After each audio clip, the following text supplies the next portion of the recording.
Selamünaleyküm. Bismillahirrahmanirrahim. Salatu vesselamu ala Resulillah. Burada da burada da sadaka burada da meşhur destur ve la şamla farz dersen Şeyh Muhammed Ali Medet.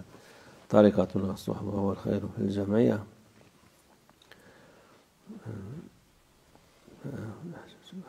Helal şeyler var. Allah Azze ve Celle katında en sevilmeyen helal boşanmaktır.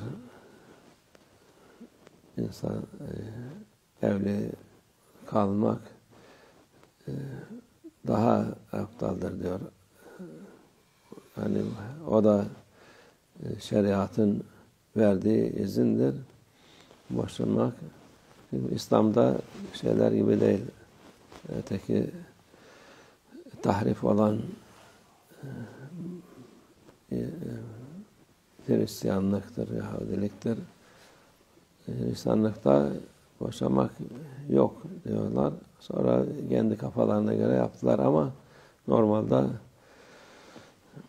kendi havalarına göre din yaptıkları için şeydir. Onlar boşamak yasak derdi. Ama İslam o hepsinde de vardır da boşanmak Allah Azze ve Celle'nin sevmediği bir helaldir. İzin verdiği halde onu sevmiyor. Çünkü aileler dağılmasını istiyor Allah Azze ve Celle. İnsanlar düşman olmasın, birbirlerine muhabbet olsun, geçinsinler, çoluk çocuk perişan olmasın diye Allah Azze ve Celle'nin sevmediği bir şeydir. Ama bu zamanda insanlarda sabır yok. Evlenir 3 ay sonra, 5 ay sonra, 1 sene sonra çoğu evlenenler geçinemedik deyip boşanmaya kalkarlar. Zaten insan oğlu tekdir diye ikinci birini alışana kadar epeyce bir zaman ister. Bunlar bu zamanı bile insanlar sabretmeden boşanmaya kalkarlar, boşanırlar. Geçimsizlik oldu diyor. İşte uyumadı, şey yapmadı. Şey değil ki bu araba aldın, beğenmedin bırakacaksın. Bunu insanoğlu herkes Allah Azze ve Celle aynı yaratmış. Yani onu beğenmedin de başkası daha mı iyi olacak? İşte onun en büyük sırrı geçinmenin sabretmek. Çünkü insan kendi kendine bile sabretmez. Artık başkasına sabretmesi zor olur. Ama bu yapılacak şeydir. Yani keyif değildir. Hem kadın kocası sabredecek hem erkek karısına sabredecek. Onun bazen tamam diyecek, bazen yok diyecek. Yani her şeyde tamam olmaz. Bazen bazısının şeyler istedikleri olacak, bazısının olmayacak. İmkan ne varsa onu şey yapar.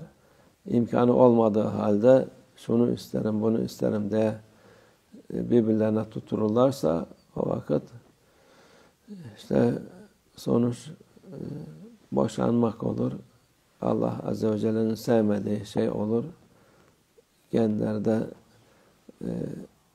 çocuk varsa daha da kötü olur. Olmadığı vakit yani az bir şey daha kolaydır ama gene de insan hem tanıştıkları halde yani bazen evlenmeden önce de epeyce bir müddet birbirlerini tanırlar. ederler. Ondan sonra evlendikten sonra demek ki şeytan daha büyük şey yapıyor o vakit. Şeytan onlara daha fazla fitne veriyor, aralarını bozuyor. Onun için şeytanın nefsine uymadan iyicene evlenmeden önce ailesini, huyunu, suyunu bilmek lazım ki sonunda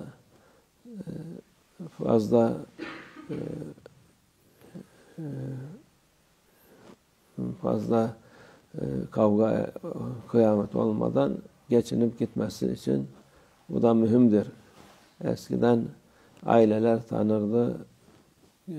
Şimdi artık o kalmadı ama gene de sormak lazım. Ailesi nasıldır, kendisi nasıl geçiniyor, nasıl geçiniyor diye iyicene bir bakması lazım ki daha sonra fazla